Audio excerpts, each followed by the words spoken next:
My photo montages are a mix. Oops. Okay, are a mix of photos that I've taken and textures like this tree here, as well as images I get from free stock sites like pexels.com.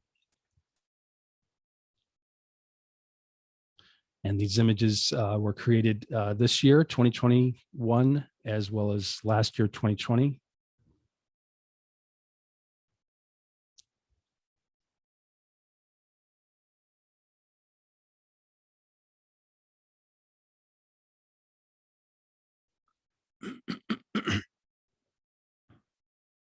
I think that is it. I think it jumped the order. And there it's me online. Yep. It looked good. All right. Great Cool. shots. Thank you. Yeah. I'm curious. So you mentioned, Andrew, you mentioned that a lot of the source for those shots came from Pexels, the stock photo. It's like what can you talk about your mindset behind that and how that works? Because that's really cool. Right. So my attitude towards creating digital art is, I do whatever it takes. And so, if I go out and I have an idea and I go out and I take some photos and I'm trying to get texture photos and I'm trying to get maybe certain people's portraits or mannequins for the concept. And I go out and it's not a good day, so I might get some textured photos, but I can't get some of the other imagery I want. I will then go and search at pexels.com, where it's royalty-free stock photography that you can download. And the mixture of taking, images that I can't really recreate. Like I'm more like a street photographer. And like I said, I take photos of textures than I am like someone with a studio with good lighting and then can, have models come in and then take poses. So I will use sources like pexels.com to get some of the, figures and portraits. And then I tend to try to take a lot of photos that are textural and, add some elements or dimension to my artwork. Okay. Yeah. And then, I basically will have an idea and it'll come from a dream or when I'm meditating, and then I will bring in the elements into Photoshop. And then I start just kind of compositing using layer masks. And then what happens is something will kind of perpetuate me into another zone. I'll try something else, and then I might completely abandon the original idea and then go into something else. Or I'll keep the original idea, but kind of take it into a different direction. And then I always like to play around with color near the end. So I'm a big fan of Pratik Nak's infinite color panel. Yeah. So I will cycle through that. But then I've learned that Jeff has a question. Yeah, well, you dropped this really wonderful bomb here. I mean, I'm hearing a couple things from you, and I just want to mimic it just so I have it right. You're going in with an initial idea, but there's definitely some play involved. And you just mentioned a tool and caught me off guard because I don't know. I've never heard of the tool. What's the tool? Okay, I'm typing that in the chat for everyone as well. So Infinite Color Panel by Pratik Nak. He's a professional retoucher, and he's created the Infinite Color Panel and Infinite Black and White, as well as a few other ones, but those are the two ones that I use most. But the thing that I love about it is, yeah, you talk about, play, and that's a big focus of my work is that I have an idea, I have a concept that I'm trying to execute, but I'm really trying to get into a zone where it's meditative. I'm not thinking. And so when I'm in that zone, I will go anywhere it takes me. And that's kind of a way of kind of, I guess, kind of like healing or therapy. It's a kind of visual therapy where I can let go of, the stress of the week or the day. And so what happens is when I'm creating, at the end, like I said, I always try to see what it will change if I change the color kind of theme to it. And with the Infinite Color Panel, you can literally just open it up.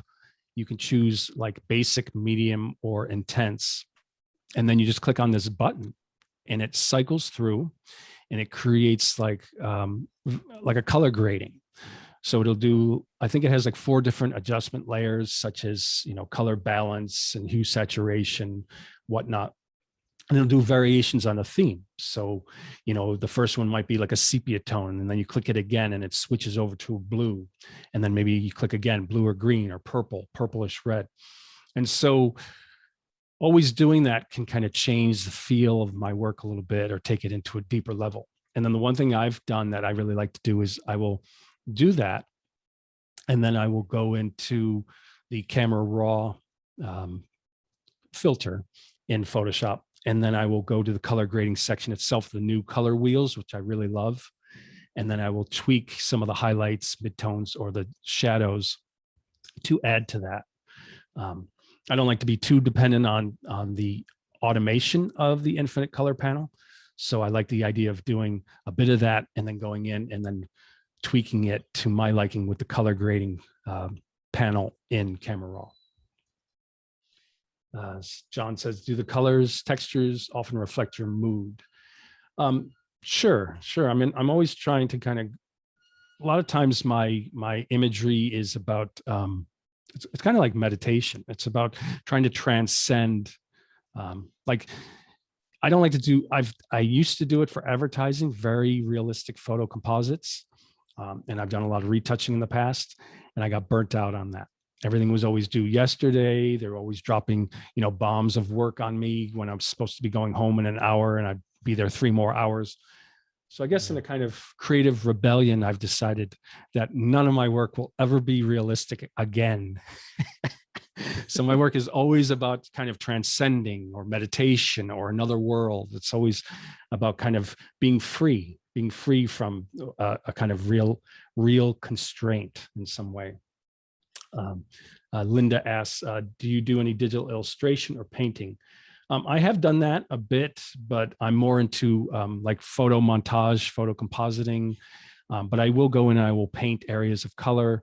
I'll create a new layer, paint with color, and then change the blending mode. I'm a big fan of the layer blending modes as well. And I like that to be kind of part of the mystery of creating. So, I might create something that I like, and then I'll say, well, what happens if I change it to this blending mode? And then all of a sudden it has a totally different look. And I'm like, that's fine with me, So it's, I did recently, I guess, to prepare myself, I watched a video by someone I very much look up to and has influenced me. And a lot of my influence does come from music, strangely enough, more than visual. So I watched a video by Brian Eno about what is creativity. And he was talking about the idea that creativity should be or is play. And that really kind of stuck with me. And I thought, yeah, that's exactly the way I treat it. If creativity is for work, it can get, a little dry at times. But when I create my own imagery, it is a source of play or a form of play. So I don't ever want to get too aware of a repetition of technique, I guess you could say. I want to kind of always keep it playful and be willing to go in a totally different direction. And so, yeah. So, hey, Andrew, a quick question. So how do you know when you're done, right? Because they say art is never really complete, it's only abandoned. How do you know when you're working on these beautiful composites that, yeah, this is it, I'm done, I'm ready to share this with the world? It's interesting, when I create, it really is meditation to me. And so a lot of times, a lot of things happen in a kind of spontaneous way, such as I also get like a lot of inner voices. Like a lot of inner voices that say, okay, for the brush, 32%. Like I never play around with stuff. A lot of times it just comes to me like 32% opacity for my brush strength, 50%, whatever.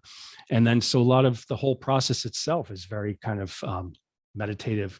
And so when I'm creating, I'm trying to get to a certain vision, but then I follow any changes that come up or different new directions.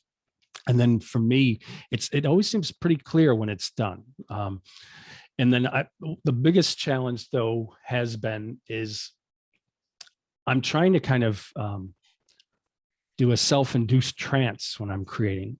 And so the problem is if you're getting into a trance, you might start adding too many elements. And so that's the biggest challenge for me, is if I've created something that already has a meaning or a theme or a look, do I need to add any of these extra elements, you know? And so to try to keep it simple, to try to keep something simple is more challenging than something complex. Yeah. So if it's too complex, people are like, wow, that's very busy, you know? And if it's simple, they're like, that's a brilliant idea a lot of the time. So it just, for me, it just seems kind of natural or intuitive when it's done. But one thing I started to do is anytime I would finish something, I immediately would see it as like a duotone or a color variation.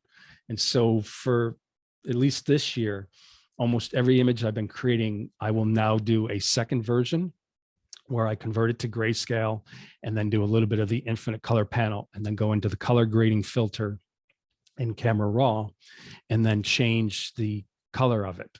So the original might be full spectrum color, and then the second one could be like a purplish and a yellowish duotone type of look.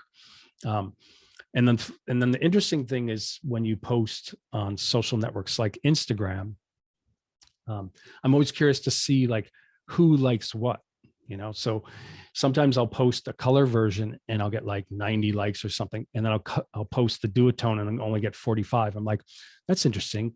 Because there's times when I like the duotone version more than the full color version. But it's the whole social networks thing is very interesting to see how people respond. There's times when I've created something that I absolutely love and I post and not many people react or engage with it. And then there's other times when I've done something that I know is solid or good and I post it and there's a lot of engagement. But, you know, for me personally, I feel that you really have to create for yourself. If you're concerned about the likes or you're concerned about what other people will say about it, I think you're kind of missing the point. You really have to be authentic to your creative direction. And I do think that people who do get too concerned about other people's opinions or you know, their take on it might get derailed and start losing the authenticity of their work, and might start being more like somebody else's that they feel will get more likes or something. You know, I think that's a problem with the whole social networks these days. Is just such a focus on that whole likes and engagement thing that you know, I've even seen all these like shows where they do all these shows as metaphors about that whole, you know, like Black Mirror, I think did one about it. And then I watched another one, a Thai one called Nano, a Girl from Nowhere.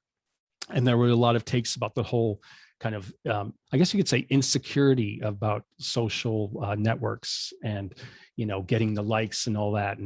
And so this Girl from Nowhere one was even focusing on like people doing like violent things to get likes or something. It was kind of like a dark twist on it, you know?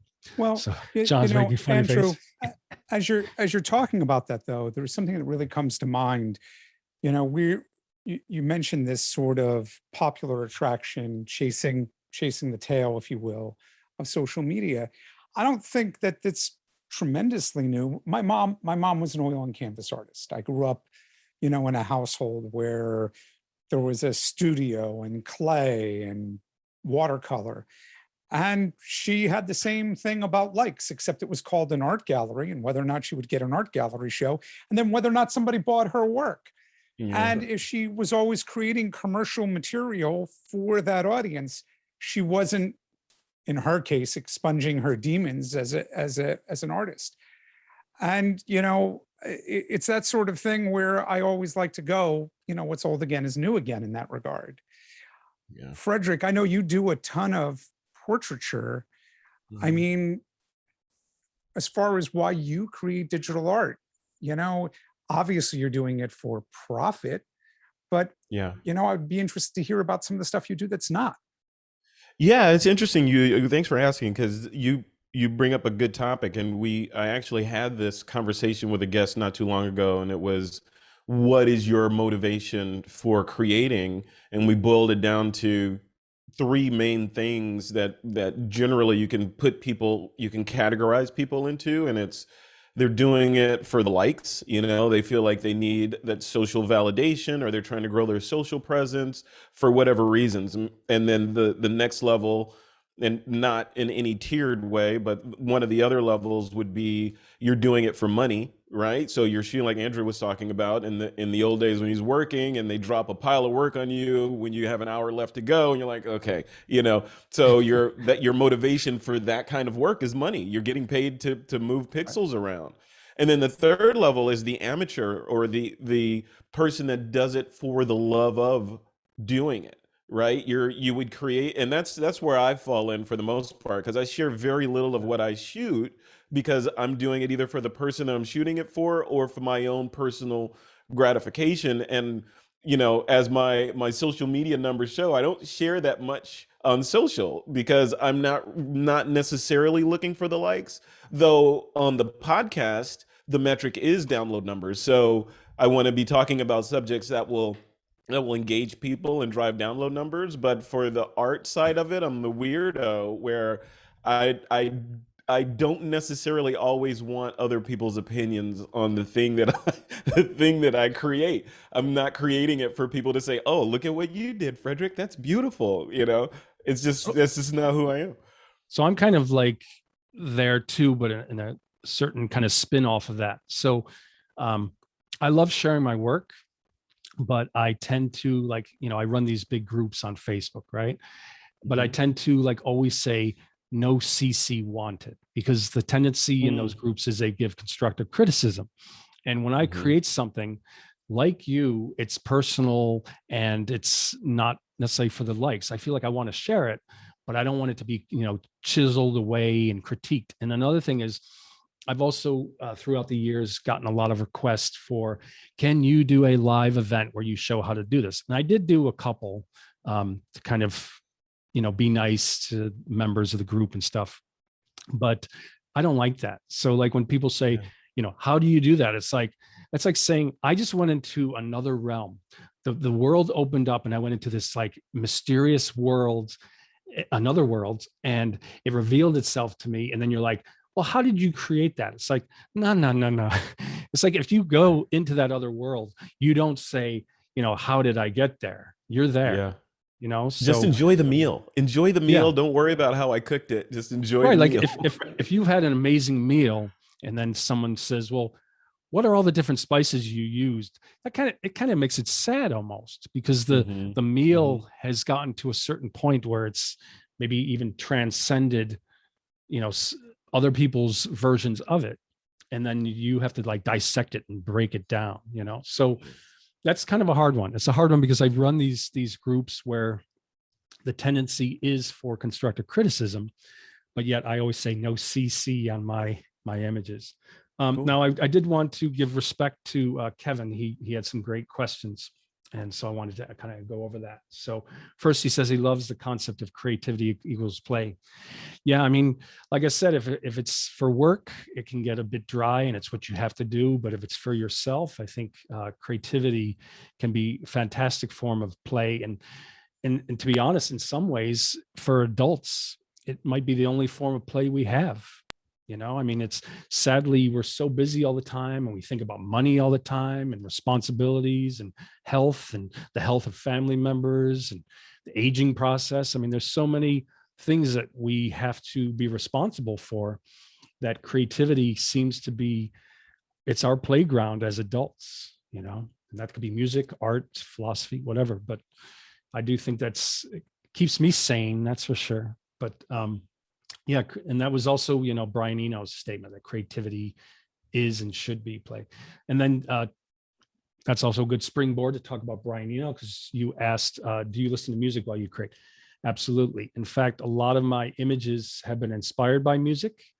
Sometimes I get the ideas when I meditate every night for an hour and a half before going to bed. And sometimes I get the images and then I either write it down in a notes app, or as I'm creating, I think of a certain song or band or musician, and then I will even play them while I'm creating, and I try to emanate that feeling. So I'm a big fan of ambient music. So I like anything from Brian Eno to more modern versions such as Aphex Twin, I've recently fallen in love with a band from London called Plaid, and I think they've been around since the early 2000s or late 90s.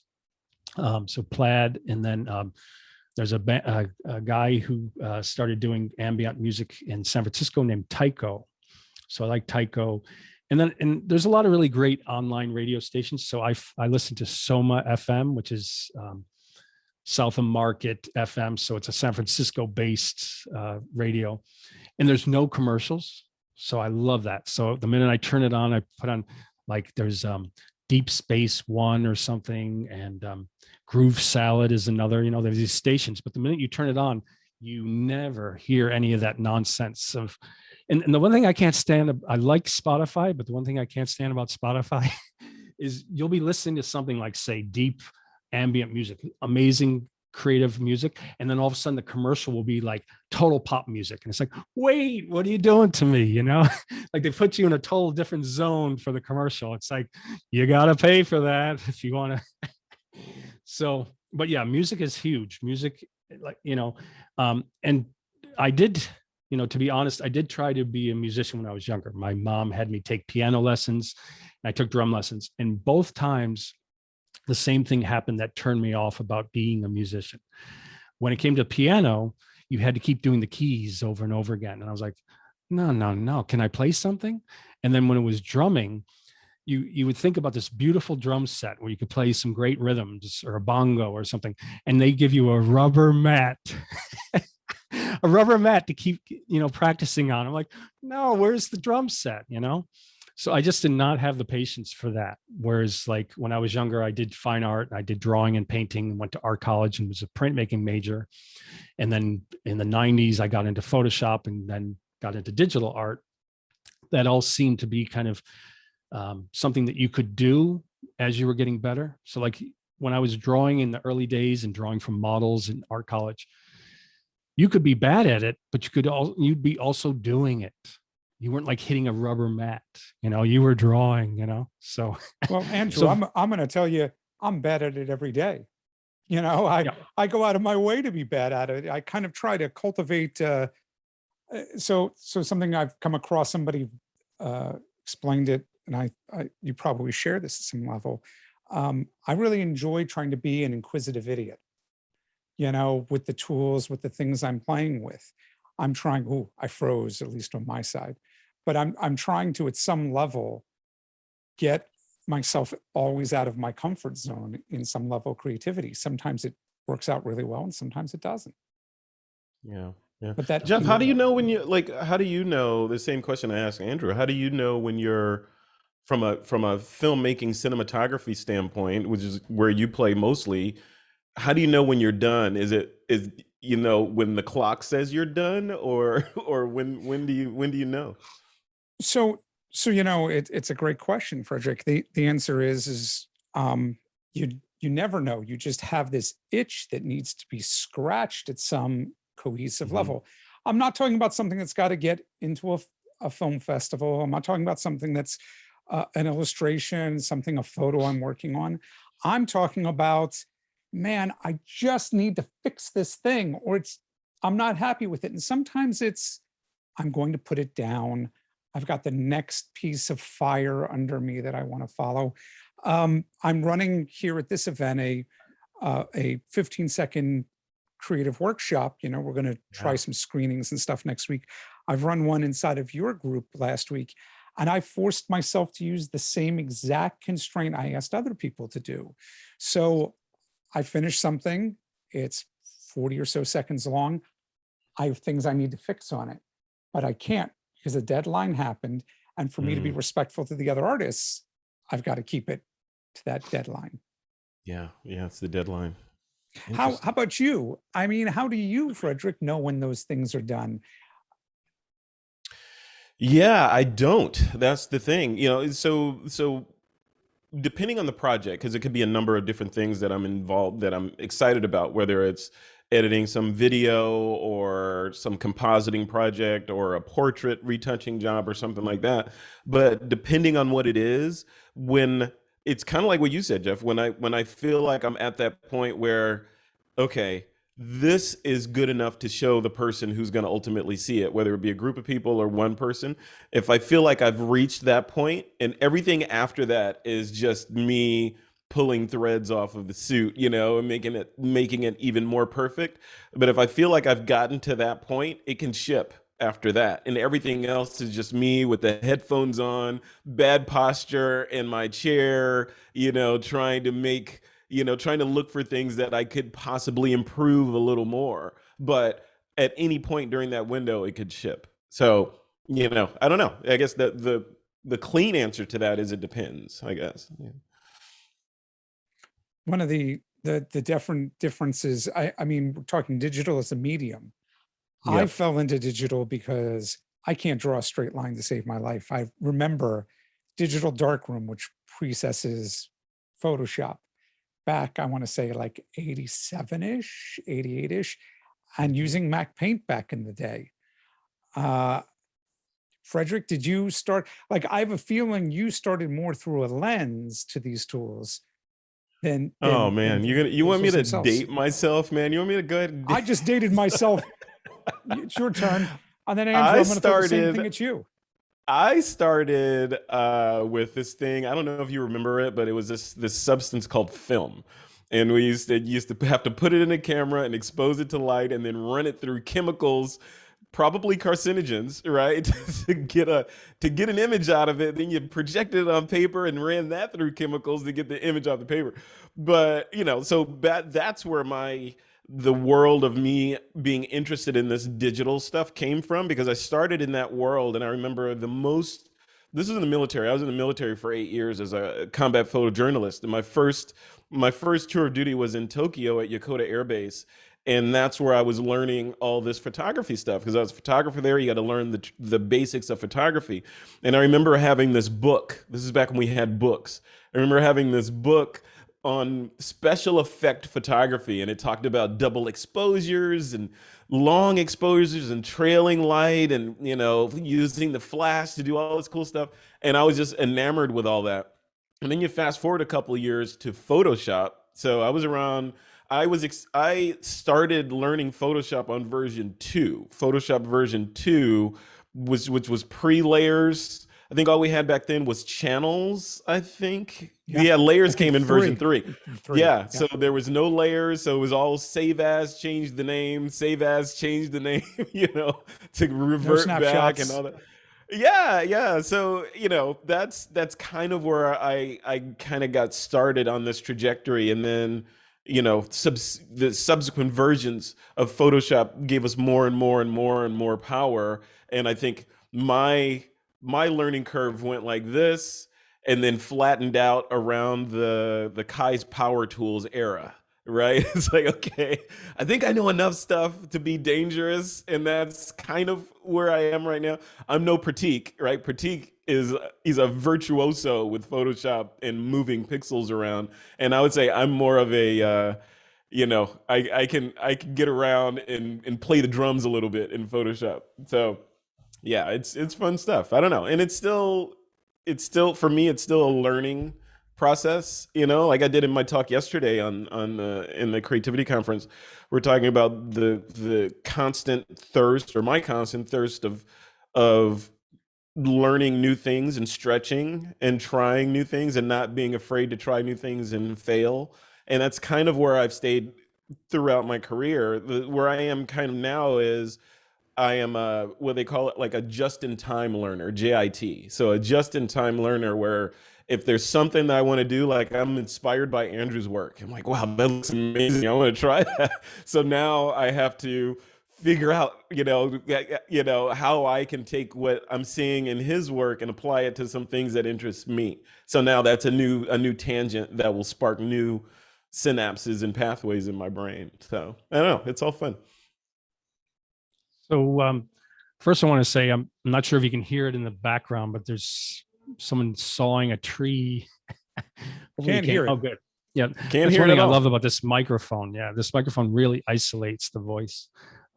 So one thing I was thinking about, though, like creating in Photoshop that I thought was kind of a fun take on it is, you know, I've been working with Photoshop since the 90s for a while as well. I remember Kai's Power Tools, and I worked primarily for advertising, a lot of retouching and compositing. And like I said, when I got into digital art, it was a way to kind of be able to get totally away from that and, do kind of fantasy or surreal imagery. One thing I was thinking is nowadays they have all these new Adobe Sensei, like artificial intelligence options, functions, I guess, in Photoshop.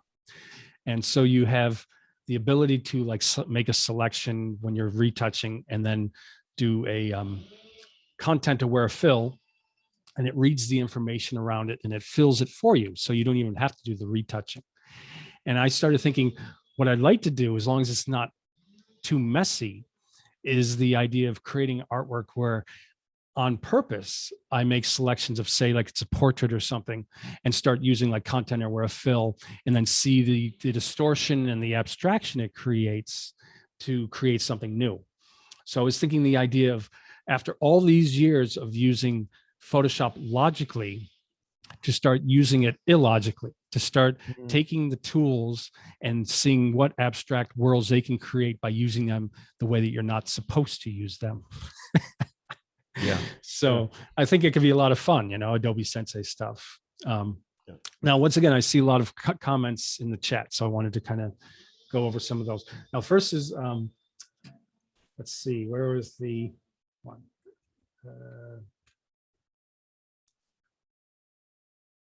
Not GT is smart.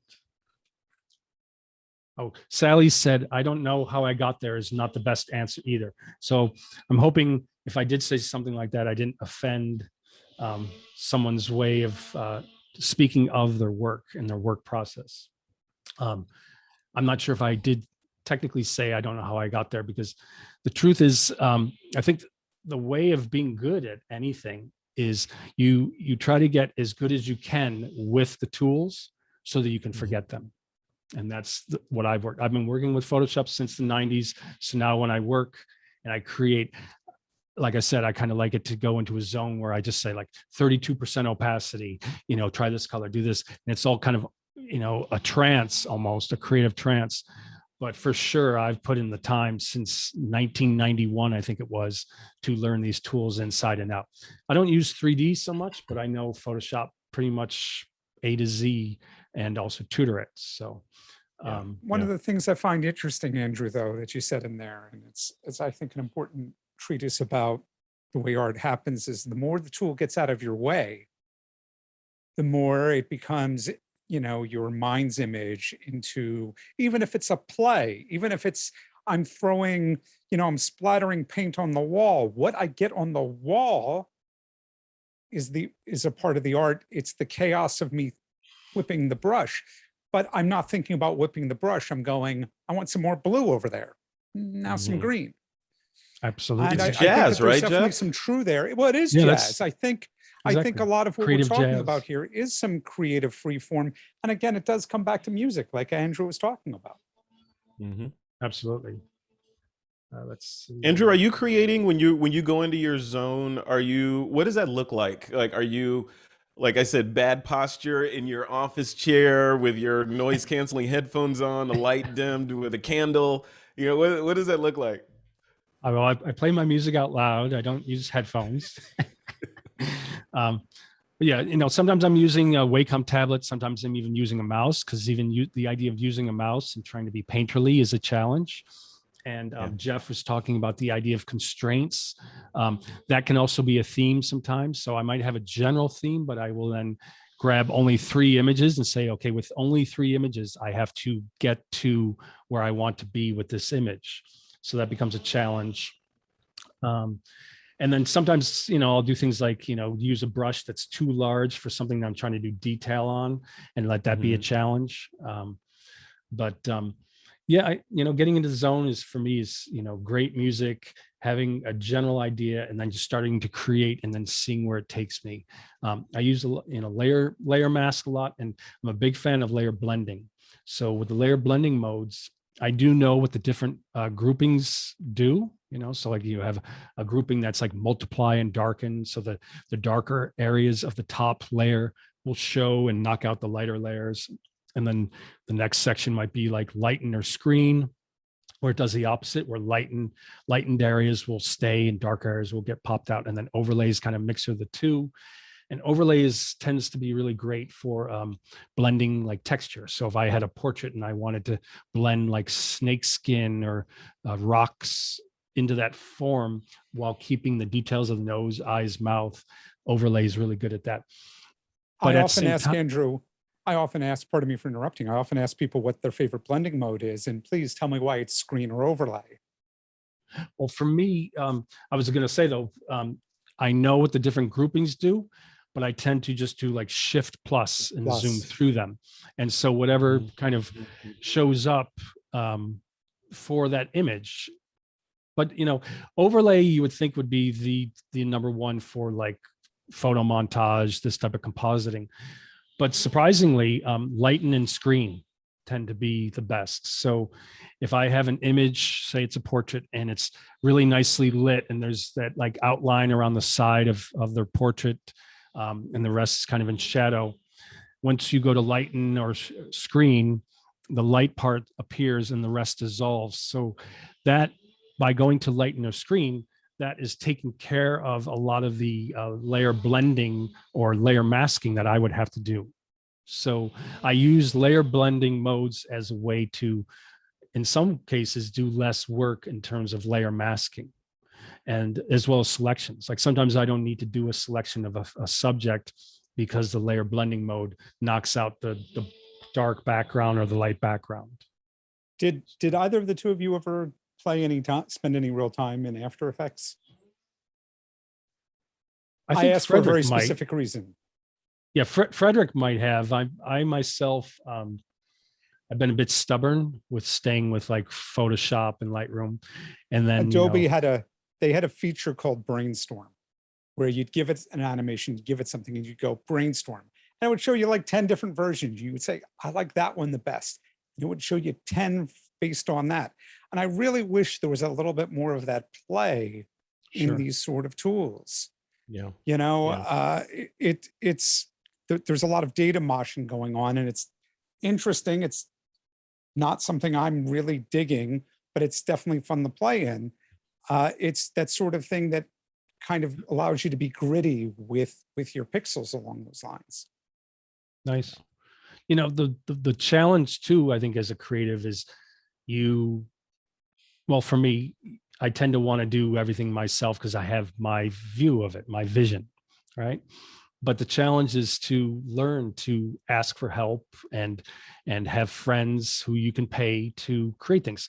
So as an example, a friend who is here right now, John Williams, has done like some video work for me, like an animation for my live video events. And he's going to be, if he gets around to it, a slideshow, he hides, a video slideshow of my work that I wanted to use for promoting. Because I've learned that it gets hard. That's right, get busy. It gets harder and harder to kind of promote yourself these days. There's not only is it competitive, but a lot of these social networks have very strange algorithms like Facebook, where they squash viewership of any type of promotion. So if you use any lingo or use any text that has a kind of salesy promotional, bent to it, they can like squash the viewership of it. And so you have to get creative. And I was thinking that I really need to branch out and get the help of other people like John to do like a video promotion that I can put up where I don't even need to state, like part of it could be one slide at the end could say, interested in my Photoshop tutoring, email me here or whatever. But I don't have to use the lingo that gets struck down in some of these social networks. And I started to see it more and more. Like people complain about it on Facebook, but I think LinkedIn started doing that a little bit. And Twitter, I don't get Twitter. Like I think if you're a techie, Twitter is great. But for me, it's like, I don't get any conversations on Twitter. I find it hard. So. Well, before we break, I wanted to say thank you to if John Williams, if you are the one that conducted the Imperial March in Star Wars, I love that song. That's my theme song when I go into meetings. Hey, Andrew, there's something you brought up that I know we're told we're going to wrap soon, but there's a piece, there's a tool that I don't think you or Frederick have ever seen before. Have you ever heard of, and it's very much a Zen sort of play tool around imagery. Right. Have you heard of Studio Artist? I have not, no. Okay, so I'm just going to pull myself out here for a moment and make it my background of my image. So this is an iterative, it's been around for like 20 years, and it runs something you can build over here on the left. It builds in a very naturalistic drawing way, a series of actions on an image, refining the way it can be. And some of the views of it are, hey, I'm trying to be, you know, painterly. Some of them are, no, I want something that's much more cubist, and I'm going to combine the two different imagery. It's not what I would call like a straight filter, but I find it to be this very organic method of creating some beautiful visual art. And when you said, Andrew, that, you know, you get into this sort of Zen meditative state, this for years has been a tool that I've used to just play as a sort of freeform jazz. I was going to say, it reminds me of like, you know, the Photoshop filters on steroids. You know, it's sort of like a very advanced way of kind of taking the filters into a deeper realm. I also like the way it's behind you now. It's like part of your screen. Absolutely. Well, yeah, there you go.